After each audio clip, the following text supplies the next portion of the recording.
So my name is Amy and I'm the academic manager, so I'm in charge of running or overseeing the academic program. So basically I'm in charge of, I guess, all the classes.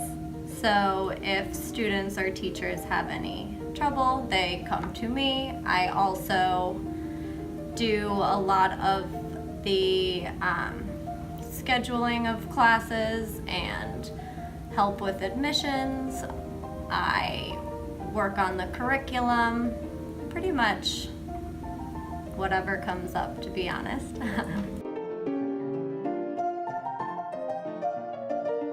So I started teaching English soon after I graduated college. I went to Thailand to teach English for about a year. And then when I came back to the United States, to New York, I started teaching adults in a community-based program in Albany, New York, which is a bit north of New York City. I did that for about a year and a half, and then I decided I wanted to pursue ESL as a longer-term career, so I moved to New York and I started a master's program. So I, this past year, completed my master's in TESOL. I started working here about 4 years ago as a teacher. I taught levels 1 and 2, and then eventually I became the academic manager. So I still occasionally teach. I substitute classes as needed, and I also occasionally teach other classes for other programs in the city.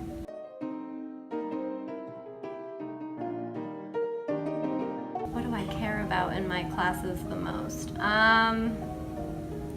I think it's really important in a language class to improve people's confidence, because I know that learning a new language can be intimidating, especially when you're doing it in a new country, in a new city. So I really like to get people talking and using the language in kind of real life situations.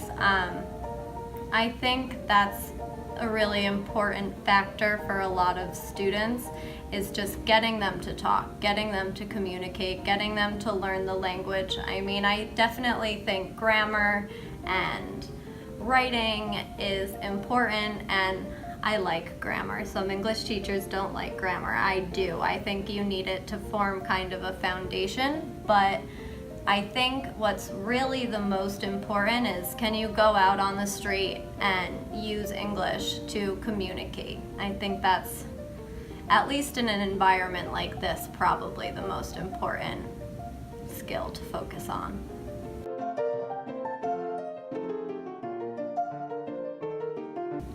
I think our biggest strength is we really have created a sense of community at the school. Like, students come and they make friends. Our teachers are all open and they're eager to help.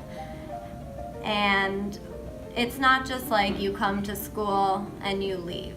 We have activities after class. We have opportunities for students to meet students from other levels, and I just think it's that sense of community that sets us apart from other schools. I mean, I've been a language student myself, and I would go to class. I never got to know anyone else at the school. It was just like, show up, do the work, leave. Whereas here, I think people really make friendships that last.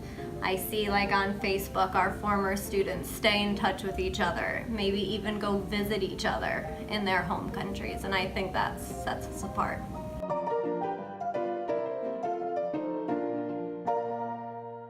Yeah, I have taught Korean students. Here, I'm trying to think. I don't think I've taught Korean students here, myself personally, but at my old job in Albany, I did teach Korean students. How are they? I think that Korean students are great. I mean, they're always eager to learn, and they're hard workers. They're not people that you need to try to force to do the work. They do it. And I think that they really put a lot of energy, I guess you could say, into learning English, which makes our job as teachers easier.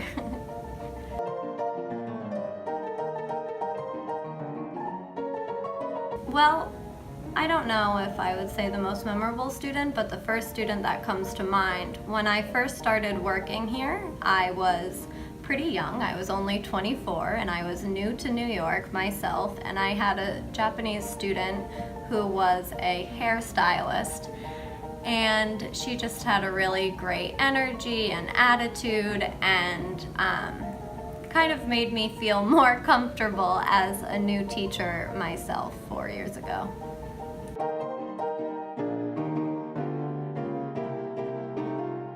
Of course, I mean, we have classes, levels 1 being beginner to level 5.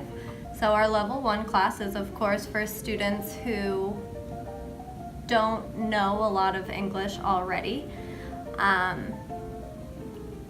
Our classes do tend to be a little bit more advanced than some other schools. Like, we don't necessarily teach the ABCs in our classes, but in level 1 I think we've really found a way to kind of accommodate everyone.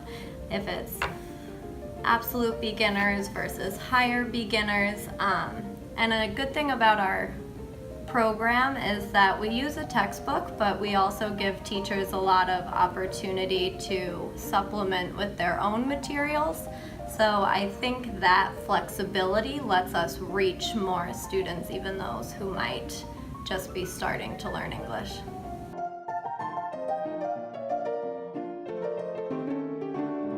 Of course, I mean, it's New York, you know?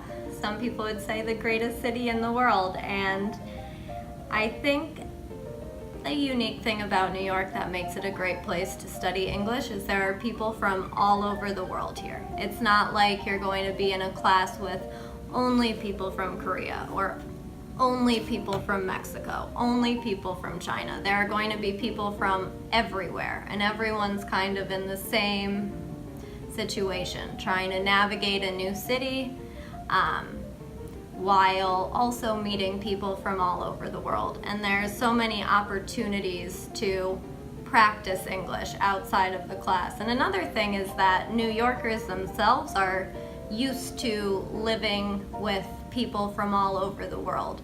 So I think you'll find in New York that the native New Yorkers are happy to help people who maybe don't speak English really well, because it's just kind of part of the culture of New York.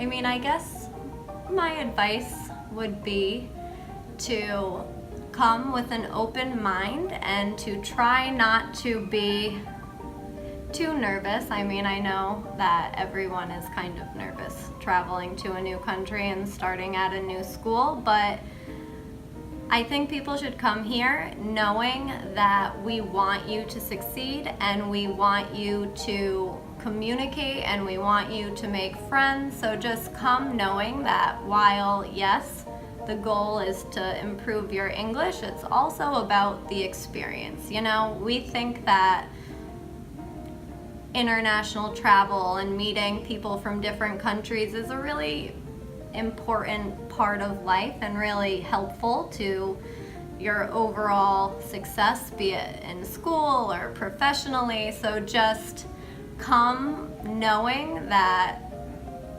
it's not just school, it's also the whole experience, I guess I would say.